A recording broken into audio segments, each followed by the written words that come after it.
Lucas exaltando a Deus. Aleluia!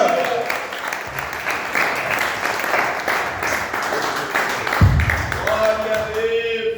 Glórias a Deus! Também saúdo a igreja na paz do Senhor Jesus. Amém! Louvado seja o nome do Senhor. Estou grato ao Senhor Deus por nos conceder mais esta oportunidade de estar aqui adorando, glorificando o nome do Senhor, aprendendo dele as instruções as quais ele tem nos direcionado pela sua palavra. Se hoje ouvirdes a voz do Espírito do Senhor, não endureça o vosso coração. E como já foi dito, quem tem ouvido, ouça. Não é quem tem orelha, quem tem ouvido, ouça o que o Espírito diz às igrejas. Amém? Amados, vamos abrir a nossa Bíblia nessa noite no Evangelho de Jesus, segundo escreveu João, capítulo é o de número 21, verso de número 14 ao 19. Evangelho de Jesus, segundo escreveu João, capítulo de número 21, verso de número 14. Louvado seja o nome do Senhor dos exércitos. Deus bendito e eterno é o Senhor. Glória a Deus. Aleluia. João capítulo 21, verso 14. Quantos encontraram, dizem amém. Amém. Louvado seja o nome do Senhor. E vem nos dizendo assim a poderosa palavra de Deus. E já era a terceira vez que Jesus se manifestava aos seus discípulos depois de ter ressuscitado dos mortos. E depois de terem jantado, disse Jesus a Simão Pedro: Simão, filho de Jonas, amas-me mais do que estes? E ele respondeu: Sim, Senhor, tu sabes que te amo. Disse-lhe: apacenta os meus cordeiros. Tornou a dizer-lhe segunda vez: Simão, filho de Jonas, amas-me? Disse-lhe: Sim, Senhor, tu sabes que te amo. E disse-lhe: apacenta as minhas ovelhas. E disse-lhe terceira vez: Simão, filho de Jonas, amas-me? Simão entristeceu-se por lhe ter dito terceira vez: amas-me? E disse-lhe: Senhor, tu sabes de tudo, tu sabes que eu te amo. E Jesus disse-lhe: apacenta as minhas ovelhas. Na verdade te digo, que quando eras mais moço, te cingias a ti mesmo, e andavas por onde querias, mas quando já fores velho, estenderás as mãos, e outro te cingirá, e te levará para onde tu não queiras. E disse isso, significando com que morte havia ele de glorificar a Deus. E dito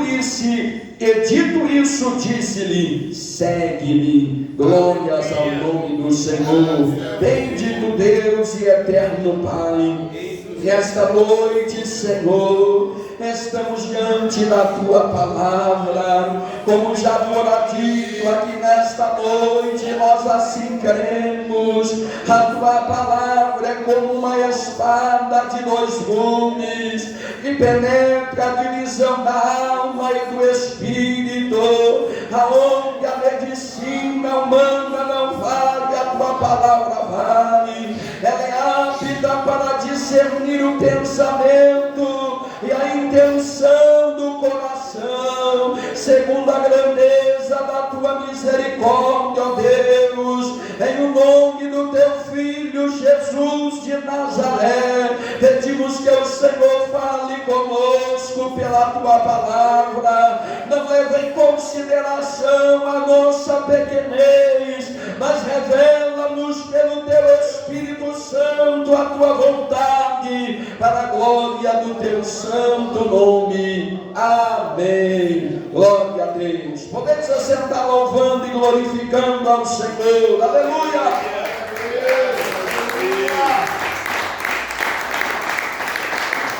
Aleluia. Glória, glória, glória ao nome santo do Senhor Jesus. Bendito seja Deus, aleluia.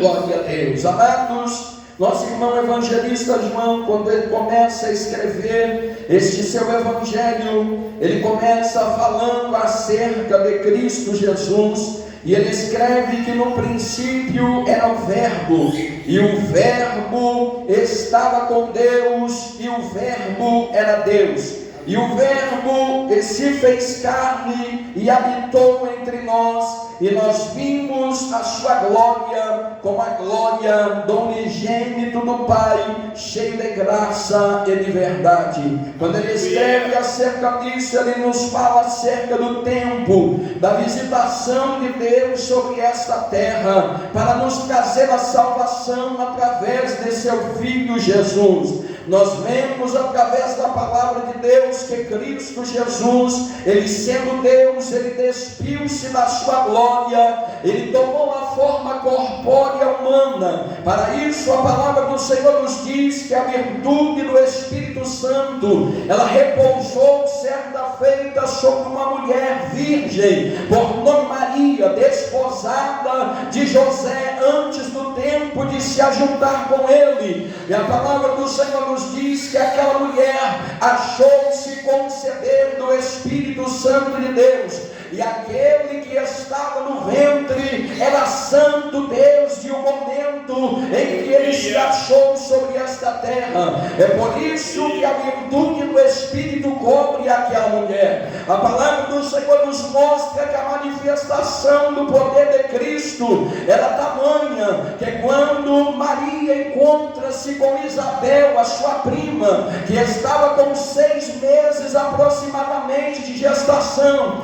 esperando um menino cujo nome seria João Batista, a palavra de Deus nos diz que quando Maria saúda a sua prima Isabel, João Batista, ele se revira no ventre, a criança salta e ela recebe a virtude, o toque do Espírito Santo de Deus no momento da salvação daquela mulher que carregava Cristo Jesus sobre o ventre. Quando Jesus ele nasce, a palavra do Senhor nos diz, como já havia predito o profeta Isaías, que ele seria um homem experimentado nos trabalhos. Então Jesus ele já nos chama a atenção que Deus ele não tem interesse em ninguém à toa. Deus não tem interesse em ninguém sem ocupação nenhuma. Aquele que quer andar após Cristo, para ele assumir, para ela assumir alguma responsabilidade diante de Deus,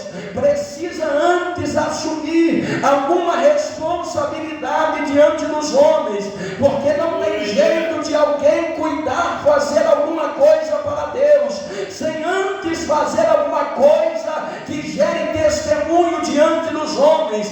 Não tem como trabalhar para Deus sem antes ser experimentado sobre esta terra. Então Cristo Jesus nos diz a palavra que desde o instante do seu nascimento até os seus 30 anos de idade, ele foi experimentado no trabalho da marcenaria, trabalhando com madeira, lavrando madeira, fabricando as suas peças, aprendendo o ofício de seu pai por nome José. A palavra do Senhor nos mostra detalhes da vida de Cristo. Ele estava neste período do 1 aos 30 anos, apenas vivendo, experimentando os trabalhos, esperando o tempo de Deus.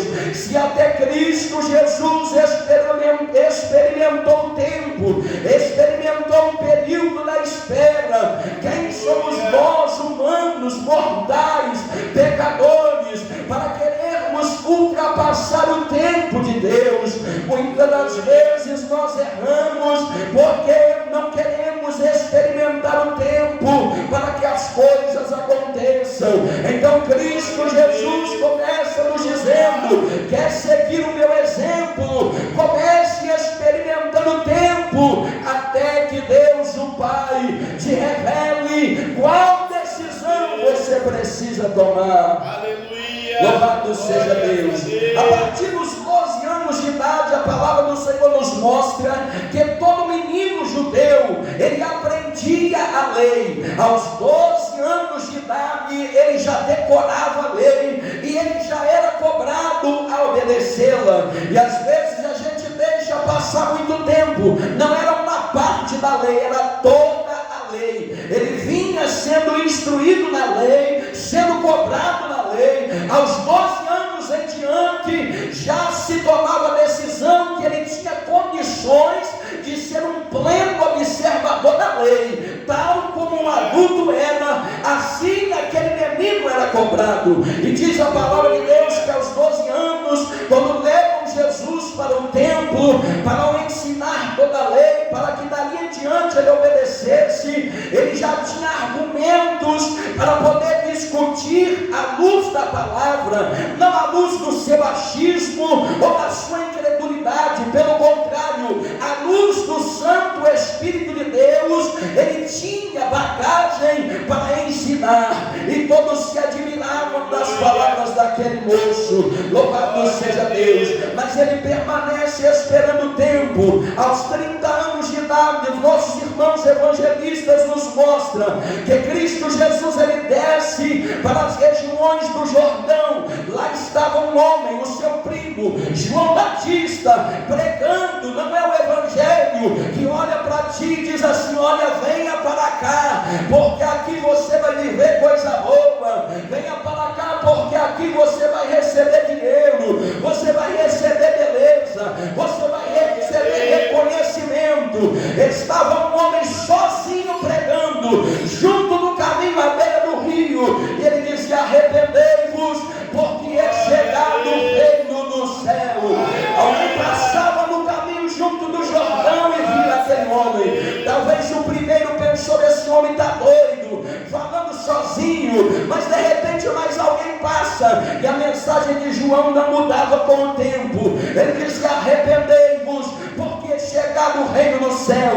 Esse chegava na cidade e falava com alguém: de onde você veio? Eu vim do caminho do Jordão. Quando tu veio, tinha um homem lá, tinha. O que ele dizia?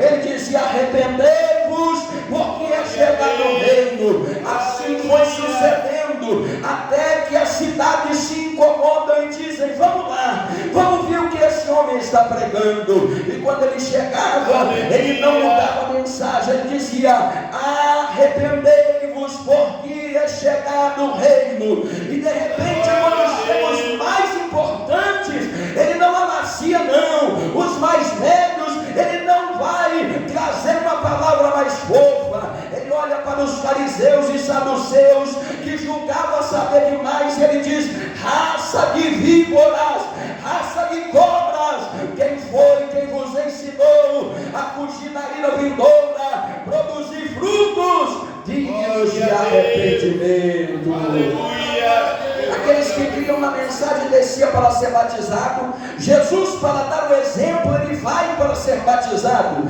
Não que Cristo precisava de arrependimento, mas para deixar o exemplo do batismo. Então, quando nós sempre instruímos, nós falamos: é preciso crer, depois ser batizado, para depois se falar de salvação, de vida com Deus e de bênçãos espirituais. Mas precisa permanecer. Quando Cristo ele recebe o batismo, ele vai escolher alguns dos seus discípulos, e logo no início nos diz a palavra de Deus que Jesus ele passa, o evangelista Lucas registrando no capítulo 5 do evangelho, ele passa junto do lago de Genezaré, logo pela manhã, também chamado de Mar da Galileia, e ele não vai procurar desocupado que estava tomando sol na praia. Ele vai olhar para o aspecto de Pedro e de seu irmão André, que tinha lançado a rede a noite toda pescando. Deus não procura ninguém à toa. Se você quer ser desocupado, procure outra coisa diferente de servir a Deus,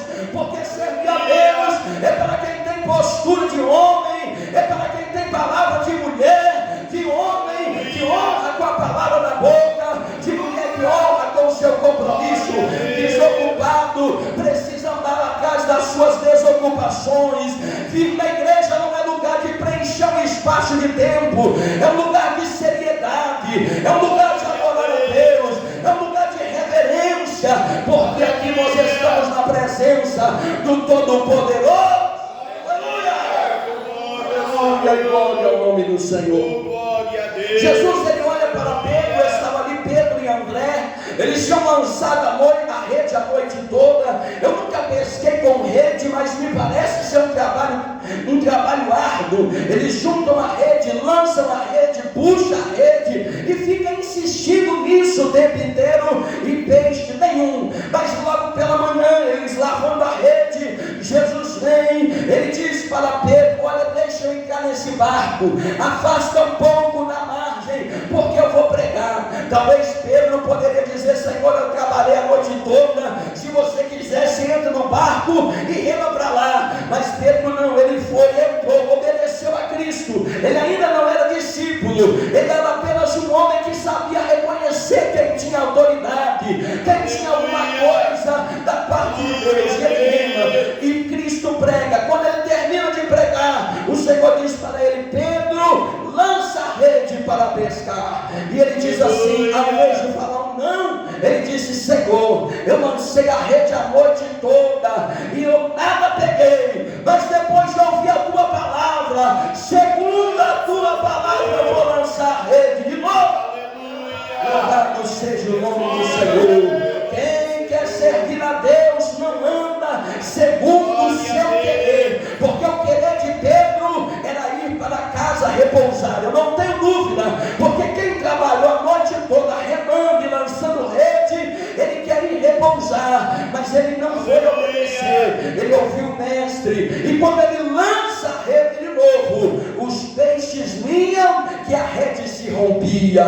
Se ele fosse alguém que fosse seguir o seu querer, ele iria puxar para a praia, como foi feito, e iria comercializar o seu peixe, porque assim os pescadores faziam. Pela manhã, as pessoas vinham comprar os peixes frescos, mas quando ele apanha, Jesus já muda a palavra e diz para ele: deixa o barco, deixa a rede, deixa o peixe, e vem para me seguir, porque eu vou te fazer pescadores de almas.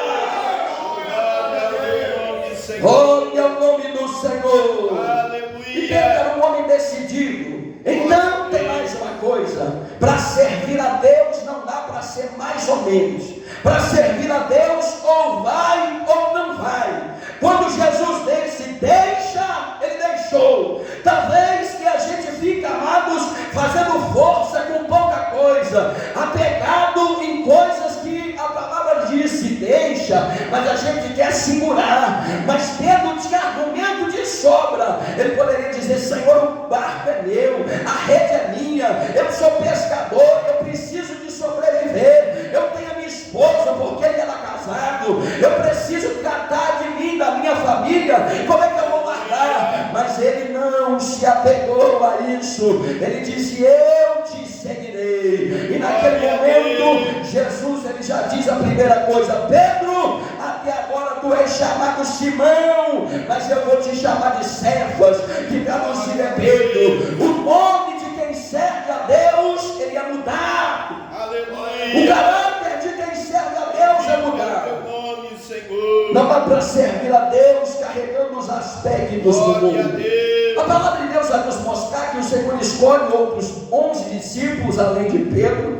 A palavra de Deus também nos mostra que Pedro, Tiago e João, este que escreve este evangelho, eles eram os 3 dentre os 12 mais próximos de Jesus. Eles sempre estavam juntos, tanto que a palavra do Senhor vai nos mostrar que Jesus levava eles para uns momentos de maior intimidade, para uns momentos de maior revelação do sobrenatural de Deus. No momento em que Cristo se transfigura, ele ainda estava no corpo humano, mas ele sobe um monte, leva Pedro, Tiago e João, ele se transfigura diante deles e mostra a sua glória eterna, e eles ficam maravilhados. Louvado seja Deus. Este homem também foi Pedro, Tiago e João, que Jesus, no momento da sua maior dor, quando ele seria preso, chicoteado, ele vai orar com angústias da morte na alma. Não é com medo de morrer, não era isso.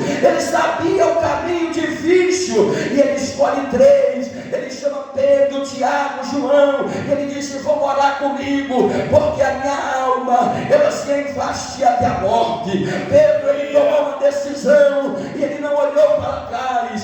Tem muitos que tomam decisão hoje e amanhã não se lembra mais da decisão que tomou. Tem muitas que tomam uma decisão hoje, mas daqui a alguns dias não se lembra mais da obra. Mas o Senhor te trouxe nessa noite para te lembrar: você firmou um compromisso comigo. Glória a Deus. Quando eu te chamei para a minha presença. Aleluia. Pedro era um homem de decisões. A palavra de Deus vai nos mostrar que ele respondia na hora. Ele agia na hora, e muitas vezes ele agia e precisava até de uma correção à sua ação. Nós vamos ver que um certo dia Jesus estava pregando e a palavra de Jesus era dura. A Bíblia nos diz que a multidão estava indo embora. Estava Jesus pregando e as pessoas diziam: essa palavra aí eu não vou ouvir não, eu vim ouvir outra coisa, eu mereço ouvir coisa melhor. E estava indo embora. E Pedro cutuca Jesus e diz: mestre, essa palavra está fazendo o povo ir embora, tem que melhorar esse discurso. E Jesus disse para ele: Pedro, você toma decisão para falar, então vai embora também. Mas ele olha para Jesus e ele disse: não, Senhor, para onde eu irei, se só o Senhor tem palavra de vida eterna? É na tua presença que eu vou ficar. Se o Senhor pregar que eu vou receber bênção, eu estarei contigo. Mas se o Senhor pregar correção para mim, eu estarei contigo também, porque eu quero dar a glória. Passa-se uns dias, está lá Jesus de novo, lavando os pés dos discípulos antes da Santa Ceia. E quando chega na vez de Pedro, Pedro diz para Jesus: Senhor, tu sendo mestre, lava os pés dos discípulos, o meu nunca que o Senhor vai lavar. Tu é o meu mestre, tu não pode lavar os meus pés. E Jesus, assim cingido com uma toalha, a palavra nos diz que ele lavava os pés e secava com a toalha que o enrolava. E Pedro disse: nunca tu lavarás os meus pés. Jesus levanta, olha para os olhos de Pedro e diz: Pedro, se eu não lavar os teus pés, tu não tem parte comigo. E ele muda de novo, ele diz: Senhor, então lava meus pés, lava minhas mãos, lava minha cabeça, porque eu quero estar como o Senhor. Aleluia. Amado, servir a Deus é assim. O Senhor começa lavando os nossos pés. Nós estamos fazendo uma comparação. A obra do Senhor, ela é construída passo a passo. A mudança, ela vem na hora. A tomada de decisão, na nossa parte, ela vem na hora. Mas o tempo vai passando e Deus vai nos lapidando, vai lapidando o caráter. É por isso que Pedro disse: lava o pé, lava a mão, porque eu preciso, e lava essa cabeça também, porque ela está contaminada. Deixa o Senhor lavar a tua vida. Não impeça a obra do Senhor. A palavra de Deus nos diz que às vezes ele vem com o sabão do lavandeiro, ele não lava a sua roupa, ele lava a língua, ele lava os olhos, ele lava o pensamento, ele lava por completo, porque ele é Deus. Mas o Senhor tem hora que ele vai além, tem hora que a lavação da água não basta, e aí Deus vem e ele coloca fogo, porque ele vem com o sabão do lavandeiro, mas ele também tem o fogo do olives, e ele quer. Tem pureza que não é lavada, ela é queimada, mas há poder no sangue de Jesus de Nazaré para nos purificar de toda a imundícia, para a glória do nome do Senhor. Depois de uma série de experiências com Deus, Pedro passa 3 anos com o Senhor. Jesus tinha 30 anos quando chama Pedro. Quando tinha 33 anos, era o momento de Cristo ser crucificado. Então o Senhor dá as últimas instruções para Pedro um dia, logo nas semanas antecedendo a crucificação, nos dias antecedendo a crucificação, o Senhor Jesus dá um aviso para ele. O Senhor, amados, preste atenção numa coisa: o Senhor sempre avisa o crente, aleluia. E nós vamos observar que, como Pedro era um homem de decisão, Satanás tinha interesse em Pedro, Satanás tinha interesse em derrubar ele. Tem muita gente que fica dentro da igreja e nem Satanás quer derrubar, porque não tem decisão nenhuma diante de Deus, já é dele, já está em cima do muro. Em cima do muro é propriedade de Satanás. Ou tu é do Senhor, ou tu é do adversário. Equilibrando na corda bamba, não serve para servir a Deus. Aleluia. Mas como Pedro não ficava do lado nem em cima do muro, ele era do lado do mestre, Satanás um dia chega e diz: Senhor, deixa eu cirandar ele como trigo, deixa eu jogar ele para um lado para o outro, balançar ele na tormenta, porque ele vai esmorecer a fé. Mas Jesus disse: agora não, Satanás, ele ainda está em período de preparação. E o Senhor chega para Pedro e avisa. O Senhor diz: Pedro, Satanás pediu para te cirandar, para te balançar como trigo, mas eu intercedi por ti. Aí vem ele, Pedro. Pedro olha para o Senhor e diz assim: Senhor, eu estou pronto para ir contigo até a morte. Mas aí Jesus diz assim: olha, para tu saber que você não cantará o galo hoje, sem que 3 vezes tu me negues. Mas ele continua a dizer: eu vou contigo até a morte. Resultado, o Senhor tinha avisado Pedro, após Jesus ser preso, ser levado, ser já chicoteado. Pedro nega a primeira vez, Pedro nega a segunda, Pedro nega ao amanhecer do dia a 3ª vez, dizendo que não conhecia ele. Naquele momento o galo canta. A palavra de Deus diz que quando o galo canta, Jesus ele direciona o seu olhar no meio da multidão, e foi lá no olhar do Pedro, e Pedro olha para ele. A Bíblia diz que o olhar dos dois se cruzou.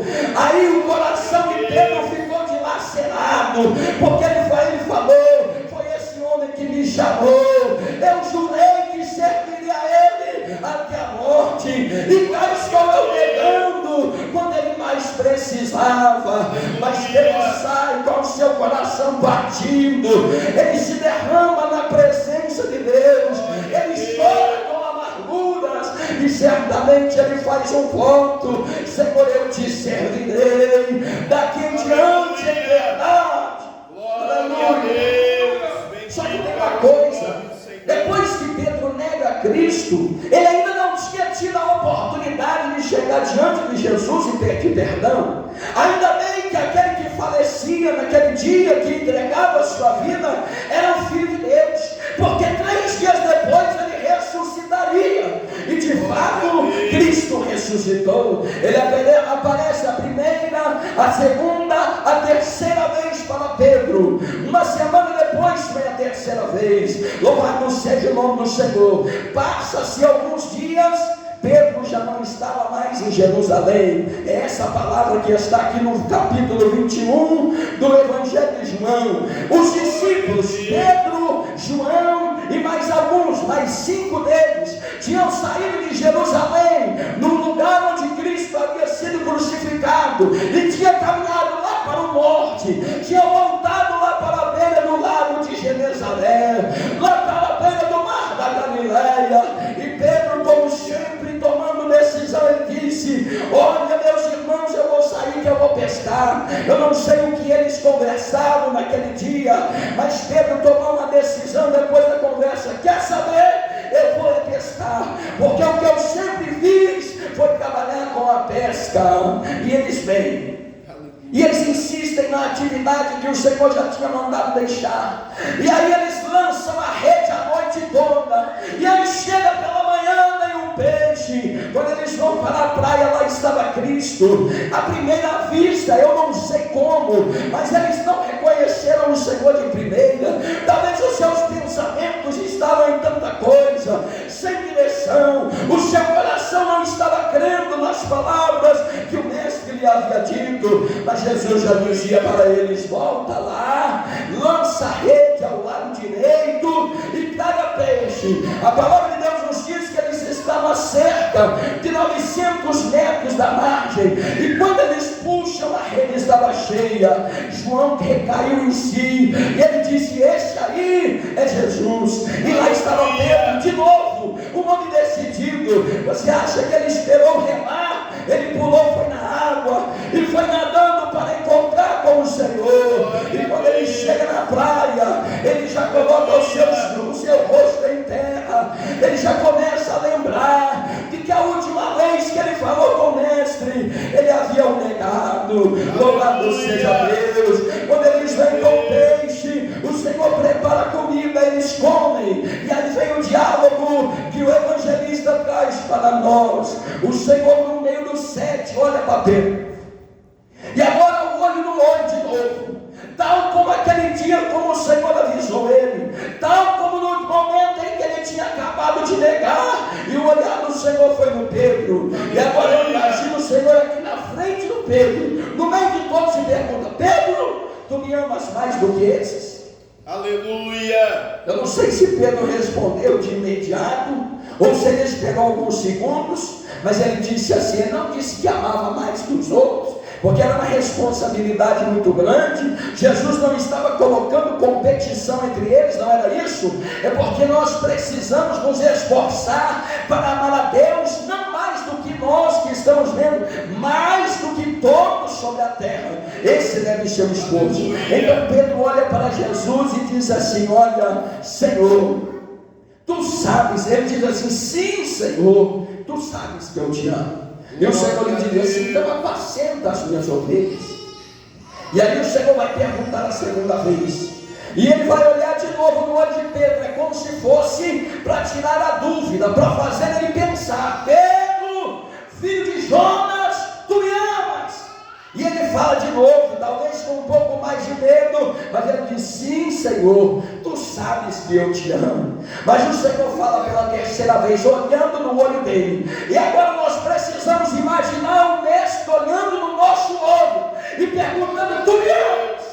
Aleluia! Tu tem condições de olhar no meu olho, porque eu posso olhar para aqui o meu irmão que está à minha frente, e eu posso mentir olhando nos olhos dele, mas olhando nos olhos do mestre não dá para mentir. É por isso que o Senhor ele nos mostra na sua palavra: não dá para servir a Deus para buscar bênção, não dá, porque negócio se faz nessa vida. Como o Senhor se serve é por causa dele. Não adianta entrar nessa porta para receber a bênção e não receber a Cristo. Eu lamento te informar que você vai perder o tempo, mas se você entrar por causa do Senhor, aí o Senhor vai fazer mais do que você tem condições de pedir ou de pensar. Mas primeiro você tem que querer o Senhor. Louvado seja o teu nome. Quando o Senhor pergunta a terceira vez, Pedro ele se lembra do momento que ele foi avisado. E quando ele foi avisado, o Senhor tinha dito para ele: nós precisamos terminar, que o nosso tempo já ultrapassou há muitos minutos. Ele se lembra do momento em que o Senhor fala com ele. E Cristo tinha dito: olha, quando tu te converteres, confirma os teus irmãos. Aleluia. E agora nós ficamos a pensar o porquê que Jesus repete 3 vezes a pergunta. Jesus tinha dito para Pedro: olha, você atendeu muito bem o meu chamado, você desceu as águas do batismo, tem 3 anos que eu estou te ensinando e tu está vendo as maravilhas, tu prega, tu opera milagre, mas o teu coração ainda não se converteu completamente. Aleluia. Se lembra quando nós dizemos que a obra do Senhor ela é progressiva? Pedro disse: lava os pés, lava as mãos, lava a cabeça, mas faltava o coração. A natureza daquele homem, a natureza da carne, ela bradava dentro dele. E para finalizar, o Senhor está nos dizendo: vocês me servem há tanto tempo, mas precisa converter este coração que é duro, que é rancoroso, que é vingativo. Porque você olha e diz: se o irmão falar comigo torto hoje, eu vou devolver na medida. Carnal que tu és, tu precisa converter esse coração, tu precisa deixar o mestre lavar o teu interior. anterior. Mas o Senhor marcou esse encontro conosco nessa noite, tal como Ele marcou com Pedro aqui nesta manhã. E daquele momento em diante, aquele homem saiu pronto, porque ele entregou o seu coração na mão do Senhor. Ele disse que a partir de hoje não é a minha natureza que vai bradar, é o Senhor que vai falar por mim. Não é a minha mente que vai pensar, é o Senhor que vai pensar por mim. Louvado seja o nome do Senhor. Para nós experimentarmos e vivermos o chamado de Deus, nós precisamos converter o coração. E já não é a primeira vez que o Senhor fala isso. E o Senhor encerra conosco nesta noite, nos deixando esta palavra: deixa o teu coração ser convertido, até que quando tu responder de imediato, você não vai se reconhecer mais. Porque quando responde para o carnal, e às vezes eu sou assim. Alguém diz, nós finalizamos, alguém disse, alguém pôr a mão na tua família. Aí a gente diz, se pôr a mão na minha família, a terra vai tremer, porque eu passo por cima. Eu não estou dizendo que você tem que abaixar a cabeça, não. Tu tem que se levantar, é como um homem mesmo. Mas se tu for espiritual, a tua resposta vai ser outra. Tu vai responder: na minha família, Satanás e os seus enviados não apoiarão, porque é o Todo-Poderoso que cerca. Glória ao nome do Senhor. Exalte a Deus com palmas.